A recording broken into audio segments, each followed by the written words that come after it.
All right, so this is where we're gonna start. You gotta start shaking this can until it stops making that liquidy noise.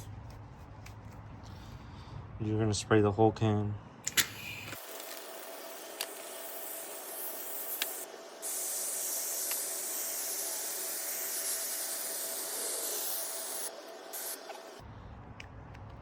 So from here,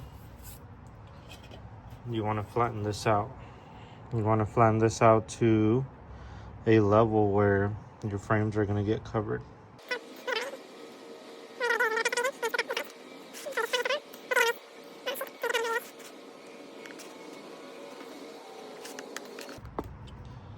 Doesn't have to be perfect. I'm just doing the extra work just so you guys can see it in this video. But it does not have to be perfect. The more imperfect it looks, the more character you're going to give your frames. Okay, so we're going to start with this green. I just did like a little cut on the edge. That way you can control the sprinkle. Like that. There's your green. Where else does it want some? Right there. Okay, so blue, there's some blue up here. So now it's yellow time. Yellow's gonna go down here. This thing wants a bunch of red right here on the top. The cool thing about this method is that you can redo it. So like right now there's a few little dark spots like here and here and here and here. Those spots are gonna come out really dark.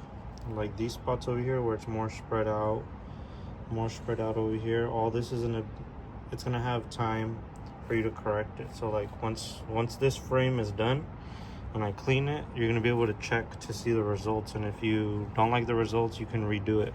You can do it again, and you can apply the color where you think the frames need it, and you can stab it back in and check your results afterwards.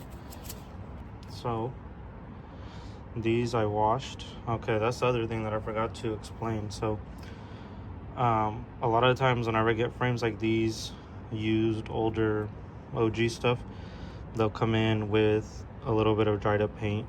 What you want to do, even for the new stuff, is you want to rinse these out with a toothbrush and soapy water. Dish soap works the best. And then you just let it air dry. See, like this, there's no paint on them. And that's going to avoid you missing spots because there's paint on them. So like this, we're going to go ahead and just stab it in, and then we're going to fill in the sides. So like this is where I'm going to want it. We could do it like right here, and you just press in. Do not go all the way to the bottom, or else you're going to get a really dark spot on the bottom. On the front, actually.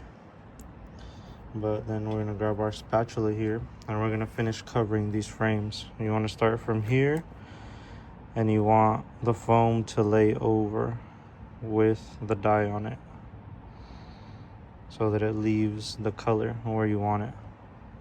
Like right here.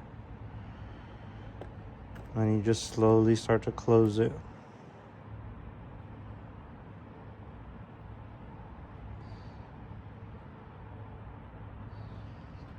And from here you'll go up.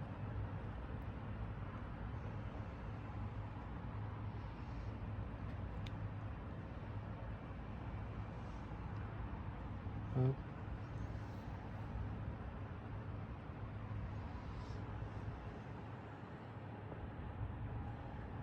Push in a little bit right here.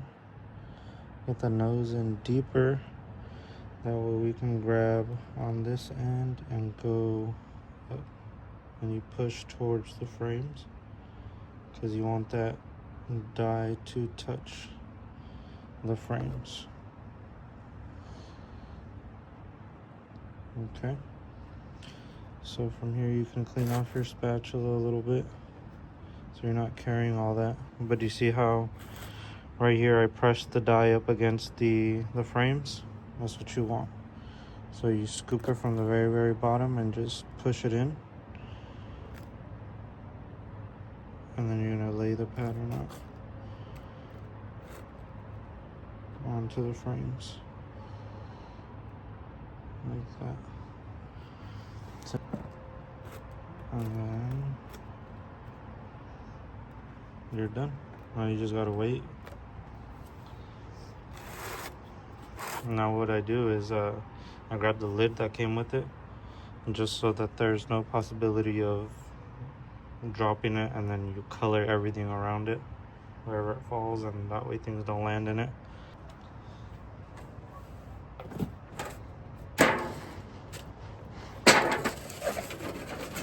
So you grab a lid and cover it up, and usually I try to leave it like this for about 7 hours. It might oversaturate if you leave it longer. The longer that you leave the spots touching, the more saturated it gets. So you could even pull them out like 5 hours in, 6 hours in. That way you start light, and if you need to add more, you're able to darken a color if you need to darken it, because you can't pull color, you can only add color.